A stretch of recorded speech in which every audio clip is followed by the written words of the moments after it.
আলহামদুলিল্লাহ, প্রথম রমজান মাসের প্রথম জুম্মা ফ্যামিলির সাথে ইফতার করলাম। আলহামদুলিল্লাহ। ঘুরি উড়ায় না কাপড় কিরে কলা গাছের পাতা পোতা কি করছে? ভালো হয়েছে যে বাড়ি যে দিব দেখতে পাচ্ছেন লাল ঘুড়ি একটি লাল ঘুড়ি আকাশে ঘুরিয়ে উঠতেছে না? আকাশে ঘুড়ি হচ্ছে পক্ষীর মতো। পক্ষীর মতো দেখতে পাচ্ছেন বিড়ালটি সব যাচ্ছে ক্যামেরাতে। স্যার আপনার চেহারাটা একটু দেখি। দেখা যাচ্ছে আপনারা কি দেখতে পাচ্ছেন? পুট করছে পক্ষীর মতো নাকি ফ্যামিলির সাথে ইফতার করতে কার না ভালো লাগে, কার না ইচ্ছে হয় বলেন? কিন্তু আমাদের সবার তো সেই কপাল থাকে না। অনেক দিন পর আমার বিয়ের বয়সে এত বছর পর আমার মা আমার সাথে ইফতার করছে। সে কিন্তু অনেক অসুস্থ, তারপরও দেখেন সে ইফতার রেডি করছে। তার একটা অভ্যেস ছিল, সে বাসার মধ্যে ইফতার বানাবে, সে কখনো ইফতার কিনে নিয়ে আসবে না। তারপর হচ্ছে যে দেখেন আমি অফিস থেকে আসছি, নামাজ টামাজ শেষ করে, এর মধ্যে আমার মা ইফতার রেডি করে শুরু করেছে। সবার হাতের স্বাদ কিন্তু একরকম হয় না। অনেক বছর পর দেখেন মরিচ দিলে ভালো লাগে বেশি। আলু চপ বানাবে, পেঁয়াজ পেঁয়াজটা করবে, যদি ভাজা দেওয়া যায় সব কিছু নিজেই রান্না করে এটা রেডি বেশি করে মজা। দিচ্ছিল। আমি ভিডিও করব নাকি রেডি করব নাকি বাচ্চাদের ঠিক করব, মানে কি রেখে কি করব আমি নিজেই বুঝতে পারছিলাম না। তারপর হচ্ছে এই যে আমার মা দেখেন আলু ভর্তা করে নিল কাঁচা মরিচ দিয়ে, একটু তেলও দিল না। তার আলুর চপ বানানোর স্টাইলটাই অন্যরকম। আমার কাছে ভালো লাগে।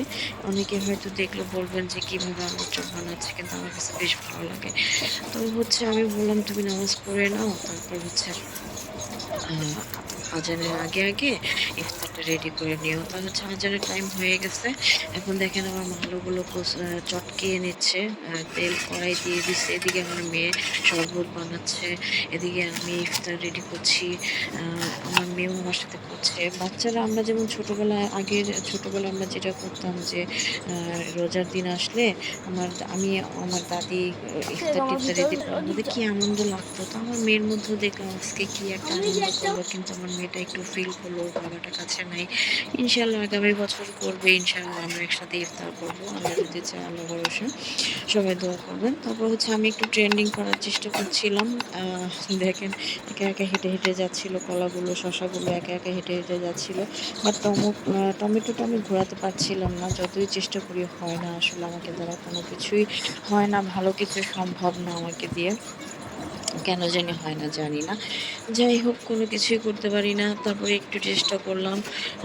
এদিকে আমার মা হচ্ছে ইফতার বানাচ্ছিল, এদিকে আমি কাটাকাটি করছিলাম। কারণ আমি তো প্রতিদিন করতে পারি না, কারণ আজকের দিনটার জুম্মা দিন আমি বলে সকাল ডিউটি করে আসছি। তাই খুব ভালো লাগছিল আমার, সত্যিই খুব ভালো লাগছিল সবার সাথে একসাথে ইফতার করার জন্য। দারুণ লাগছে, ফিলিংসটাই অন্যরকম। টায়ার্ড লাগলেও টায়ার্ডনেসটা আসলে থাকে না, তাই না? তারপর হচ্ছে মজার একটা ঘটনা আছে, আপনাদেরকে বলবো একটু পরে। শুনতে হলে অবশ্যই সাথে থাকবেন। এদিকে দেখেন আমার মা আলু বেগুনি বানাচ্ছিল। তো আমি আবার কেন জানি কোন একটা কাজে সরে গেলাম। আমার মাকে বললাম তুমি যখন বেগুনি দিবা তখন আমাকে ডাকবা। তো আমার মেয়ে হঠাৎ করে বললো, নানু আম্মু না বলছে তোমাকে ডাকতে। তো আমার মেয়েরও দাঁড়ায় থাকতে ভালো লাগতেছিল না। সে আবার বুদ্ধি করে কি করছে জানেন, সে আবার হঠাৎ করে স্ট্যান্ডটা দাঁড় করিয়ে গেছে। আমি মোবাইল খুঁজে পাই না, মোবাইল কোথায় গেল। পরে দেখি যে আমার মেয়ে স্ট্যান্ড দিয়ে ভিডিও করার জন্য মোবাইল দাঁড় করিয়ে গেছে। আমি আর আমার মা তো হাসতে হাসতে শেষ। যাই হোক, শেষমেশ ভালোই লাগলো সব কিছু।